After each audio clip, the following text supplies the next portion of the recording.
بسم اللہ الرحمن الرحیم۔ البقرہ آیت نمبر 128۔ اللہ کے فضل و کرم سے شروع کرتی ہوں۔ اعوذ باللہ من الشیطان الرجیم، بسم اللہ الرحمن الرحیم۔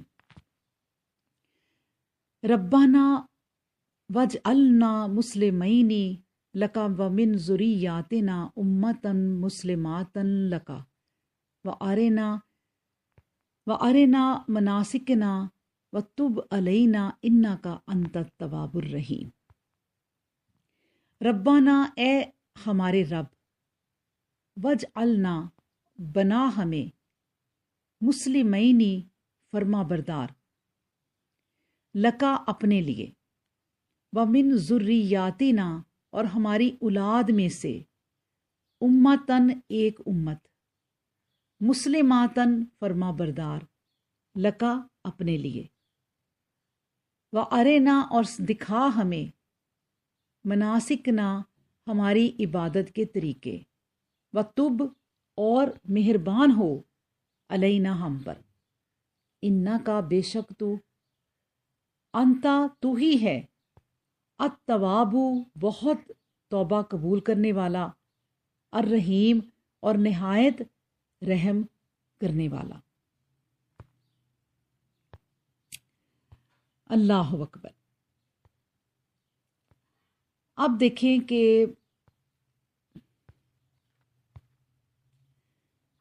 یہاں پر بھی وہی بات کہ اللہ سبحانہ و تعالیٰ سے دعا کرنے کے طریقے سکھائے جا رہے ہیں۔ بارگاہ رب ذوالجلال سے مانگتے وقت انکساری اور عاجزی لازمی و ضروری ہے۔ دیکھیں، دونوں باپ بیٹا مسلمان تو پہلے ہی سے تھے، جب دعا کر رہے ہیں لیکن کہتے یہی ہیں کہ اے اللہ، ہماری فرما برداری میں مزید ترقی فرما، اور ہماری نسل سے بھی ایک فرما بردار امت پیدا فرما، یعنی امت مسلمہ۔ دعا کی قبولیت کا اندازہ اسی سے لگا لیں کہ وہ امت آج تک اسی نام سے مشہور چلی آ رہی ہے، دوست دشمن کی زبان پر امت مسلمہ کے الفاظ جاری ہیں۔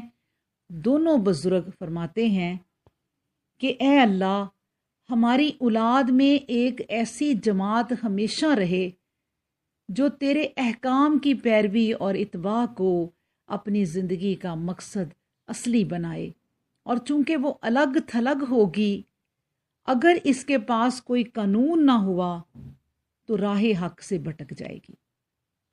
اس لیے تو اس کو دائمی اور ابدی قانون نوازش کر، اور اگر قانون ملنے کے باوجود اس سے کوئی غلطی سرزد ہو تو ان کے ساتھ لطف و نوازش سے پیش آ۔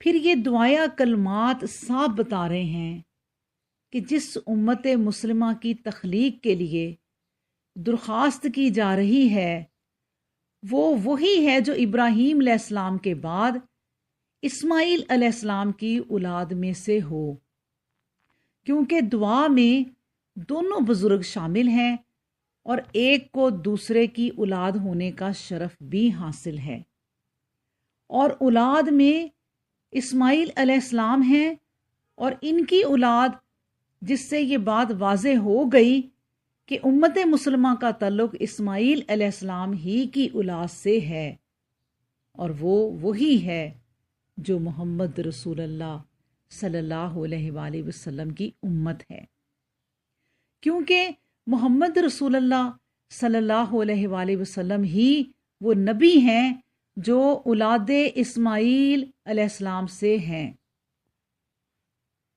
اللہ اکبر۔ ان دونوں نبیوں کی یہ دعا جیسی ہے ایسی ہی ہر متقی کی دعا ہونی چاہیے۔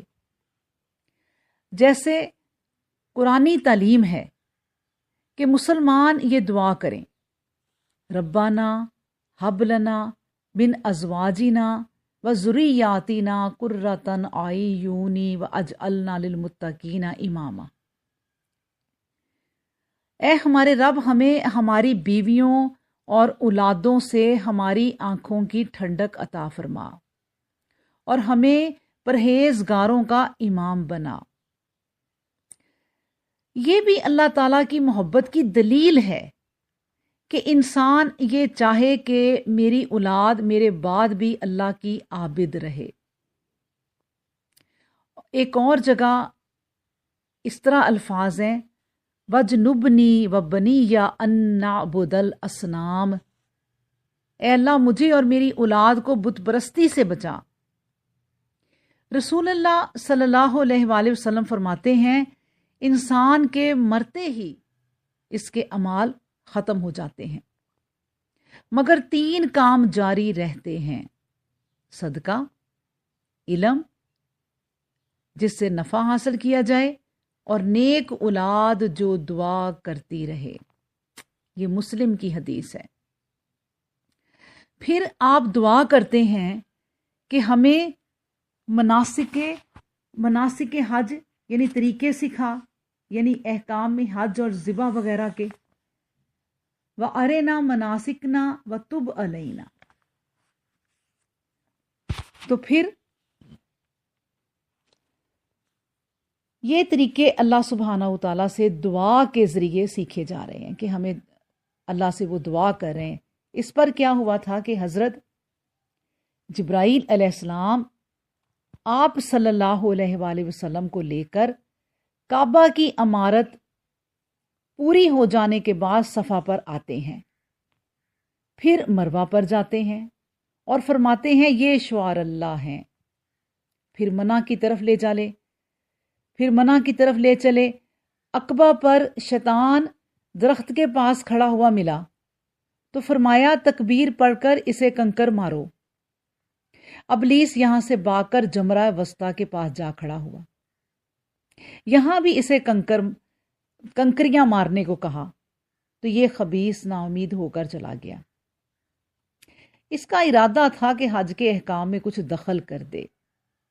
دخل دے، لیکن موقع نہ ملا اور مایوس ہو گیا۔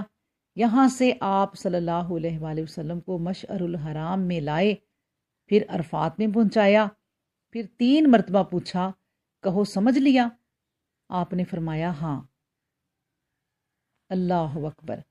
دوسری روایت میں 3 جگہ شیطان کو کنکریاں مارنی مروی ہیں اور ہر شیطان کو 7 کنکریاں ماری ہیں۔